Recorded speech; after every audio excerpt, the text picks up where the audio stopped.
Just a working mom, not a nail professional, just sharing and hoping to inspire. Enjoy!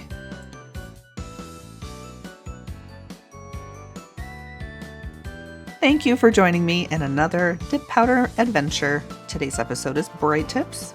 Before I can get into that, I have to get out of this, and removing the shine off the previous top coat allows for a faster soak off. I'm using my high-speed Dremel with a coarse grit sanding band.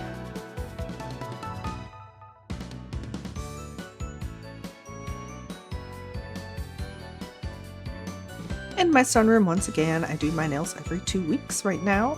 Supplies list: a large bowl of very warm water, 2 quart-sized freezer bags with a piece of paper towel in each one, and 100% pure acetone to create a warm acetone bath, which will remove this dip powder.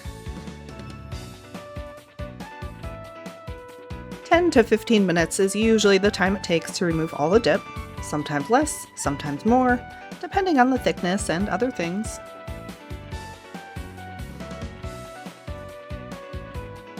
Before I can start applying new dip powder, I need to prep the nail surface so that all my hard work will last 2 weeks of my life. I start by pushing back the cuticles. Next up, I gently scuff away my natural nail shine using a fine grit sanding block. Important not to get too carried away here. At this point, I've scrubbed my nails clean and will now use a lint-free wipe and acetone to remove surface oils. Let's do this! Liquid base coat and build powder is how I'll start this and every dip powder manicure. I apply a thin strip down the center of my nail, not all the way to the cuticle. Then gently dip into the powder and tap away the excess. After completing all the nails, I count to 20 and brush away remaining loose powder.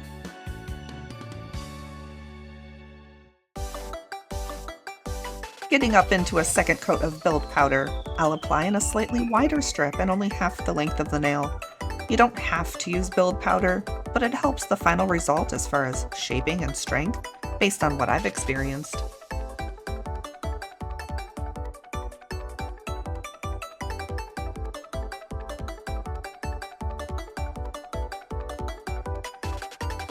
Third coat of build powder coming at ya. Now I'll apply over 2/3 the nail surface.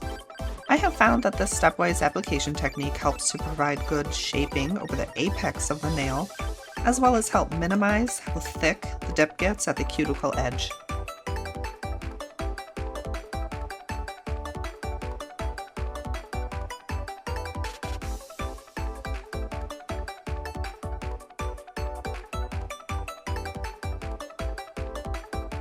Bring on the color!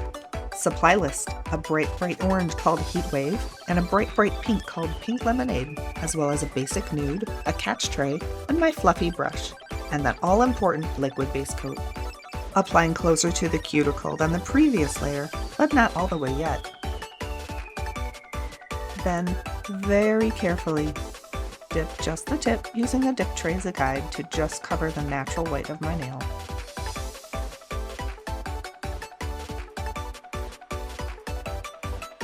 Then right away, pour nude onto the still exposed wet liquid base coat. I'll switch between pink and orange. I'm leaving the ring finger for a different color.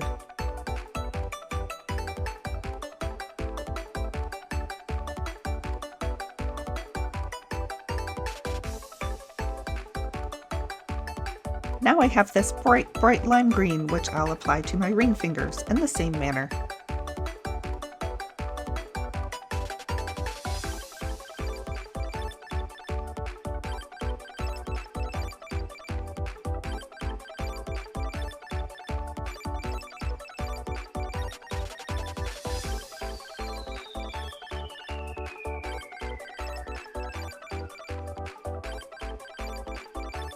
I'm repeating the whole process for a second coat to boost the vibrancy of the color. Alright, confession time.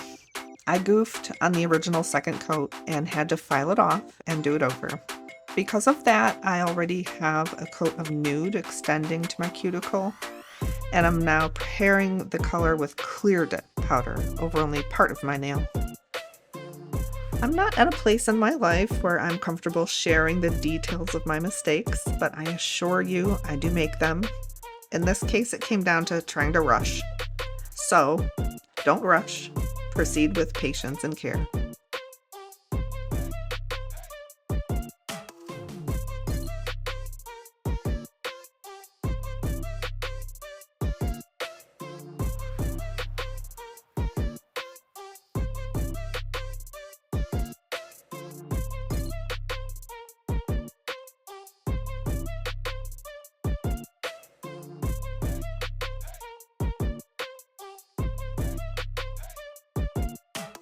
Second coat of green. I did trade in the lime green for a kiwi green, a slightly greener bright green, as I thought it looked a little too chartreuse.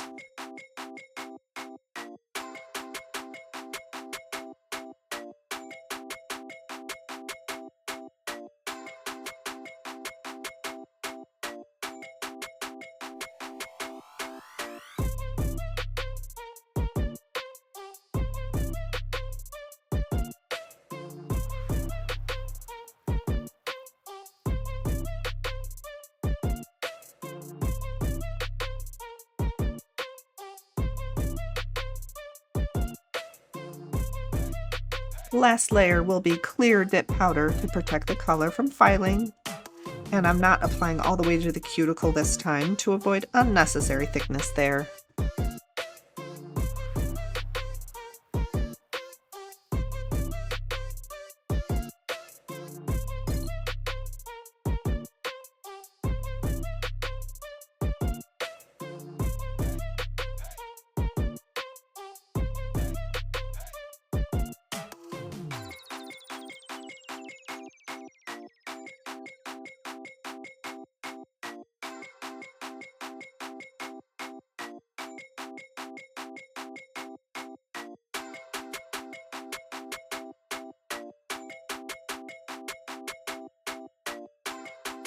Dip powder activator. Applied generously to fully harden the dip powder. I give that a minimum of 10 minutes to fully set. A good place for a brief recess.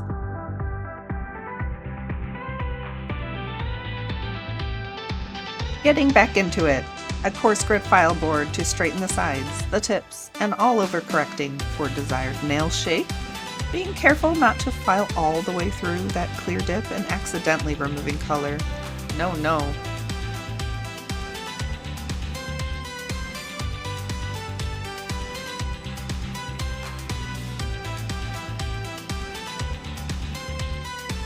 Bringing back in my fine grit sanding block to smooth over the rough surface.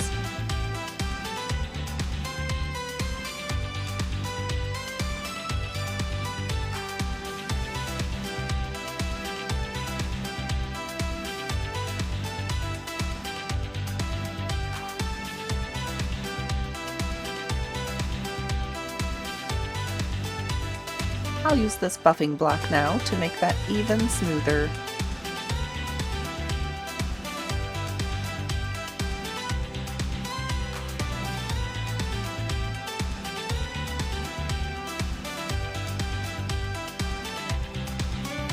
Another light application of activator to help fast cure the top coat. I let that set for 5 to 10 minutes first. I apply the first coat of top coat in a few quick strokes, careful not to overwork this layer to help slow down brush hardening, which usually happens to me, so I replace my brush before the second coat from a Brush Saver bottle, an essential tool for me. Second coat of top coat, only about 2 minutes later, taking more time to apply that super de-duper final glossy coat.